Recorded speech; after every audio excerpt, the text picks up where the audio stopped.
Je me suis laissé dire que le roi du Maroc dispose des pouvoirs les plus étendus dans son pays. C'est un autocrate, c'est un homme qui est riche, qui, à mon avis, donc, dispose de tous les éléments d'information sur tout ce qui se passe dans son royaume.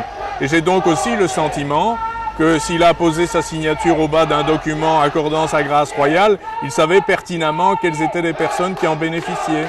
Mais je ne sais pas si le roi a évité la contestation. La contestation existe depuis pas mal de temps maintenant dans le royaume du Maroc et je pense que c'était une manœuvre dilatoire qui va peut-être fonctionner pendant un bref délai, mais à terme ça va lui coûter cher.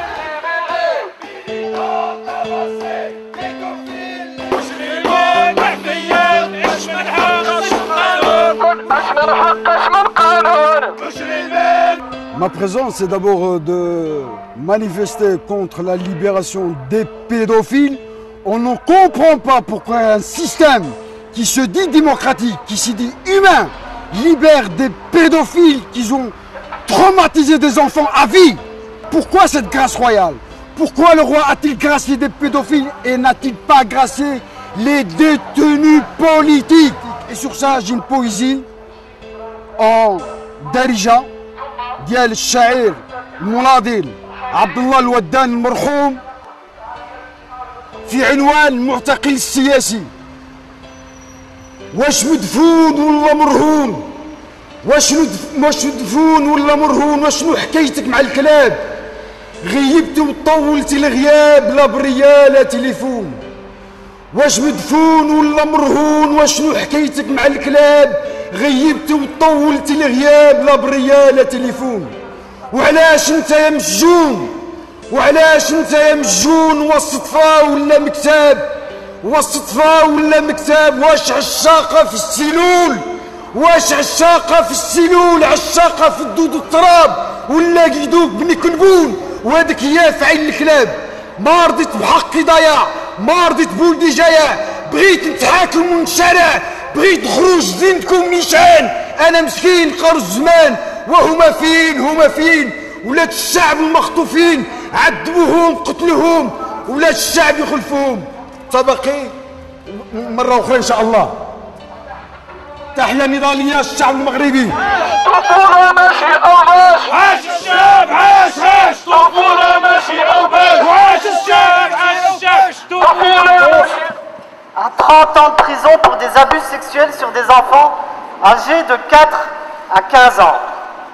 Nous tenons d'ailleurs à remercier l'avocat Khairi, avocat de la MDH à Kenitra, qui a représenté les intérêts de la famille des victimes. Le remercier de nous avoir avertis de cette décision de grâce injustifiée.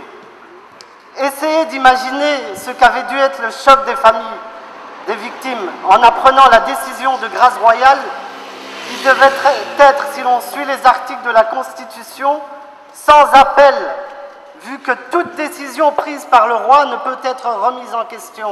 Une douleur encore plus profonde en voyant le profil bas de ces représentants politiques. Certains ont été jusqu'à rappeler qu'une décision royale ne se discute pas. Et pour ce qui est des droits de l'enfant, on repassera. Plus grave encore, ce ministre de la Justice a qualifié le viol comme un acte servant les intérêts suprêmes de la nation. Au lieu de reconnaître que la grâce était une erreur, le pouvoir marocain a préféré appeler une enquête pour rechercher les responsables de cette malencontreuse erreur. Un peu comme si le responsable de l'erreur allait diligenter une enquête contre sa propre personne. Tout simplement pour me solidariser donc avec les manifestants et surtout pour crier donc haut et fort mon indignation pour la fameuse grâce royale qui a été accordée par le roi du Maroc et tout l'épisode qui s'ensuit. Ça veut dire le foutage du gueule par rapport au peuple marocain. Ça veut dire on nous annonce vraiment sans aucune pudeur, sans aucune retenue, que le roi n'était pas au courant. Alors quand on sait les pouvoirs qui sont concentrés entre les mains du roi et que le roi nous dit dans un événement aussi important pour la dignité du Marocain, pour le peuple marocain, il nous dit qu'il n'était pas du tout au courant.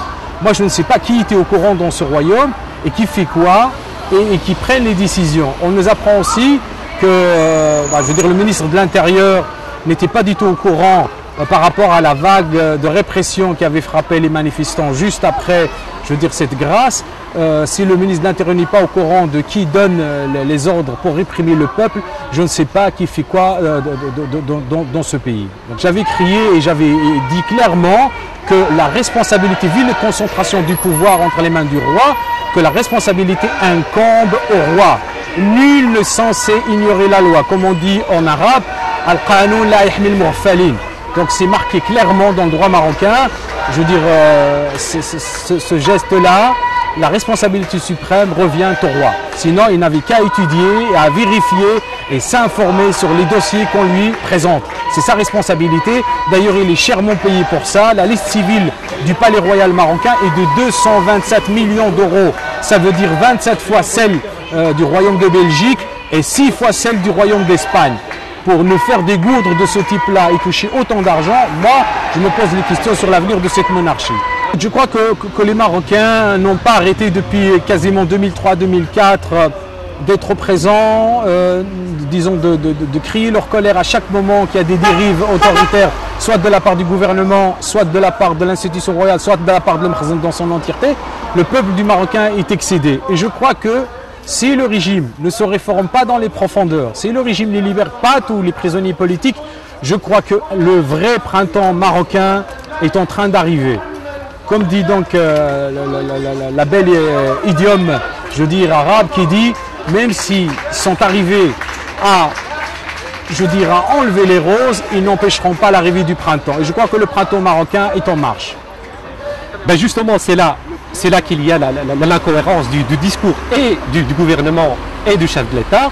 C'est que d'un côté, on dit qu'on n'était pas au courant, mais de l'autre côté, on ne laisse pas les gens manifester leur colère et manifester leur solidarité avec les familles des victimes. C'est ça la cohérence qui me semble très importante. Si on estime que c'est une erreur et que l'erreur, bon, elle est réparable, mais réparable d'abord, il faut trouver les responsables. D'abord, pourquoi cette erreur est arrivée, et deuxièmement, pourquoi on ne laisse pas les gens manifester leur colère et leur solidarité avec les victimes. On sait très bien qu'il y a eu quand même des arrestations et la répression a été très dure. C'est ça la cohérence que je trouve pas claire. On ne va pas tourner autour du pot sur l'affaire du pédophile Galvas. La responsabilité incombe prioritairement au roi. À ce que je sache, ça s'appelle une grâce royale. D'après la loi marocaine, les seules prérogatives dépendent du roi. Il n'y a que le roi qui peut décider de personnes qui sont graciées. La responsabilité première incombe au roi, bien évidemment. La stratégie royale, elle est de... Je ne savais pas, c'est la meilleure blague qui pouvait sortir. Le roi ne savait pas, il le dit clairement, alors il ne sait pas faire son boulot, qui dégage, c'est même plus moi qui le dis ou le peuple qui le dit, qui se met devant ce miroir et qui se présente aux prochaines élections présidentielles au Maroc. Et si le roi ne savait pas, non, la responsabilité elle incombe au roi. Le minimum des choses à faire, ça serait de s'excuser auprès du peuple marocain pour ce viol collectif envers la dignité du peuple marocain. Le roi espagnol qui a été chasser l'éléphant au Kenya de manière illégale s'est excusé publiquement devant tous les Espagnols. Le roi marocain ferait bien aussi de s'excuser publiquement envers le viol collectif qu'il y a eu de la dignité du peuple marocain.